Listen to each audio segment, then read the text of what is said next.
FarmStead. If you're new here, my name's Kirsty, and we do all sorts of canning, cooking, preserving, farming, animal husbandry, all sorts of farm and homestead type videos. So if you are interested in any of those topics, please like and subscribe.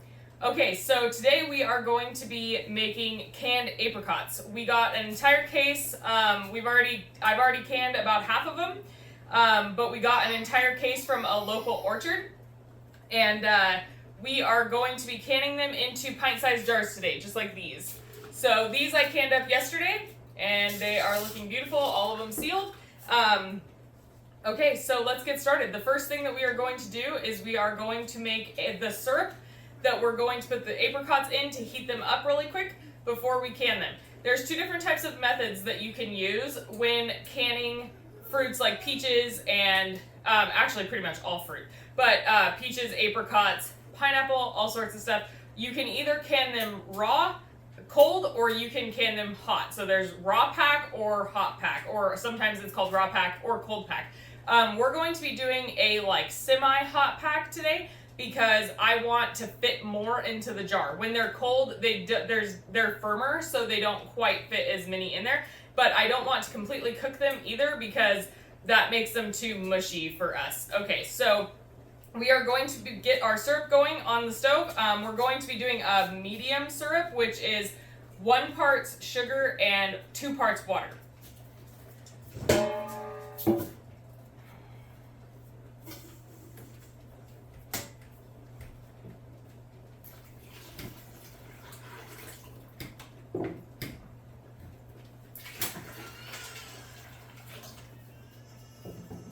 Alright, I'm sure as you see, we have a guest star. So now that our sugar is completely melted into our water, we are going to start cutting up our apricots. So these apricots are what are known as freestone. So the pit comes right out. Shoots across the counter.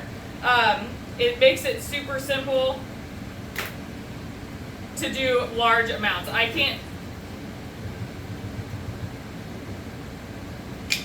Whenever I get peaches, this is actually my first year canning apricots, but whenever I get peaches, I try as hard as I can to make sure that I get the freestone, just because it makes life so much easier when you're cutting a ton of fruit. One of the great things about apricots is that they have such a thin skin that you do not have to peel them. You can just can them whole. Just wash them, throw the pits across the counter, and can them whole. Or sorry, can them in halves. But you don't have to skin them like you would a peach.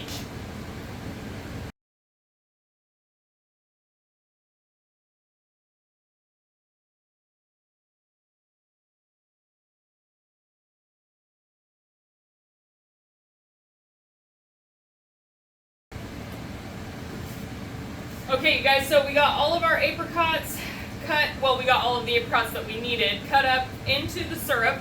We have about this much left, and I think that I'm probably just going to save these for fresh eating and making into my next batch of yogurt. Alright, so I'm going to heat these up on the stove for just a minute so that they're warm when I pack them into our hot jars. I don't know, I can't remember if I mentioned earlier that we are doing a water bath method. We are not pressure canning. You don't want to pressure can most fruit because it's too strong of a process for the fruit. It will break it down too much. So you'll pretty much just get like a jar of mush when you come out if you pressure can peaches or apricots, anything like that.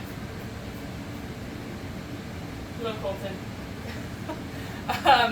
So you really do just want to use a water bath canner for this. So I got some plans for these pits, you guys. I have a whole bowl from them yesterday, and we are going to try growing a whole line of apricot trees in a cucumber bed that we are going to be doing. So hopefully we can get a video done on that. I think it's going to be Justin that will probably be doing it. So stay tuned for that. Okay guys, I just want to say for a second that I know that heating up your jars in the oven is not approved, okay? I am not telling anybody to do it that way. but it is the way that I do it, and it's the way that I've been doing it for the past 10 years. So I am going to continue to do it that way. But if you want to heat up your jars in hot water, then you can do that, and that is the approved way. I just prefer doing it in the oven. I can do more jars at a time. I can keep them holding at the temperature, and it doesn't leave hard watermarks on the outside of my jars. So I really do prefer it that way. And I know people are going to say, put vinegar in the water, but you still can't do, 20 jars at a time. Man, I tell you guys, I thought I was so on top of it, like, oh, I'm going to get all this stuff canned this morning. Momming is definitely rough this morning. All right, so this is actually a fry scooper. Like if you're frying anything, I love it. I use it for almost everything, but I'm going to use it right now to be packing apricots into our jars, and then I'll use the juice. I'll put the juice in at the end.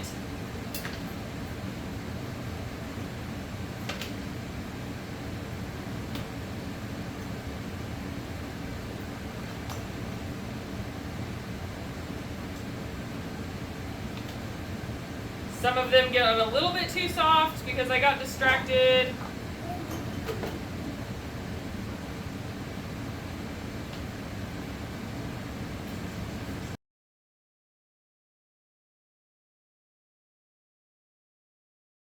Now you guys will know, if you've watched any of my other canning videos, that this is my favorite canning ladle. Like, I have to use it to fill my jars because it's not perfectly round.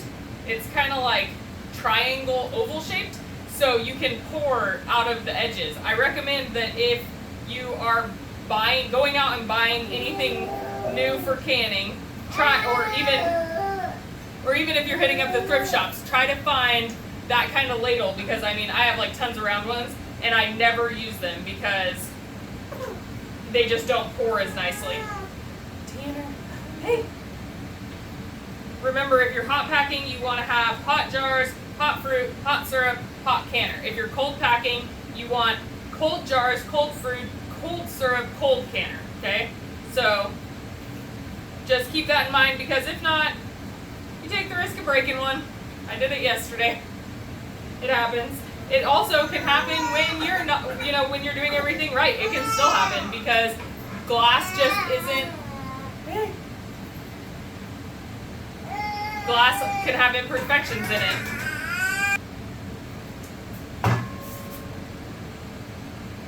It's not easy cooking with a baby on your back, canning with a baby on your back. But, gotta do what you gotta do, right? We bought this whole case of apricots. They weren't gonna stay good for me while I waited.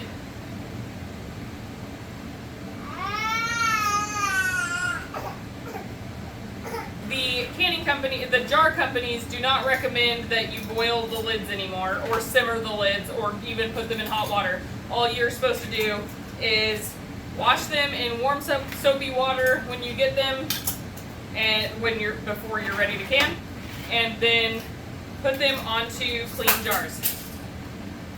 Alrighty, so let's get these into the canner.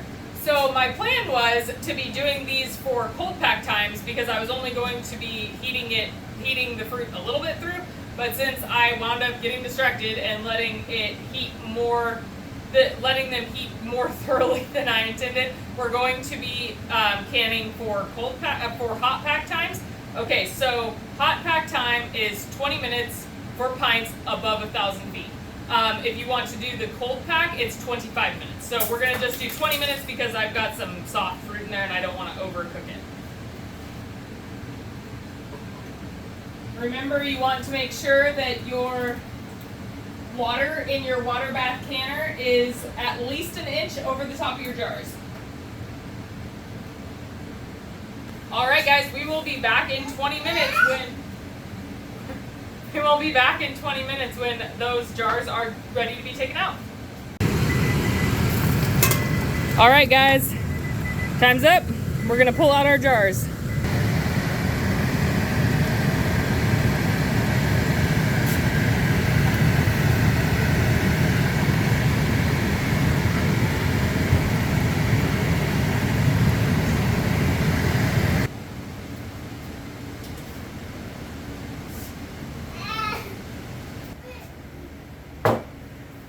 Alright guys, so that is the entire process for canning apricots. You can do the exact same process for canning peaches and any other stone fruit that you want to can.